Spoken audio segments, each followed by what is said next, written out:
as we get into the next legislative session, everyone wonders whether or not there's going to be a bill that is passed with regard to personal injury protection coverage, or PIP. For the past few sessions, we've had bills that have been put on the floor, and they have not passed, but the idea being is that PIP would be done away with. What is PIP? Well, it's a minimum coverage that is required in order to drive a vehicle, and it's $10,000 of essentially no-fault benefits, meaning it doesn't matter if you're at fault or the other driver's at fault. That $10,000 is there for your injuries if you were injured in an auto accident.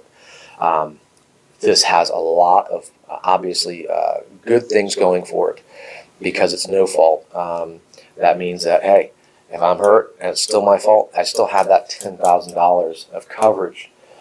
What the trend has been recently is to try to do away with the PIP coverage and go to a mandatory minimum bodily injury coverage state. And what that means is that in order to drive a vehicle, instead of having the minimum requirements to have $10,000 of PIP, there would be minimum requirements to have a basic amount of bodily injury liability coverage. And a lot of the states that have gone to this model have a minimum coverage of $25,000 per person, $50,000 per incident. So it's a $25.50 mandatory minimum bodily injury liability state.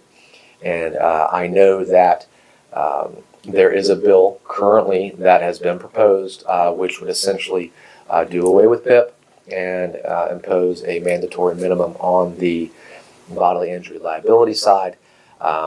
Only time will tell whether or not this will ultimately be passed. There are pros and cons to both sides, but it's something to keep your eyes on because it will be impacting how insurance coverage is applied to auto accidents in the future.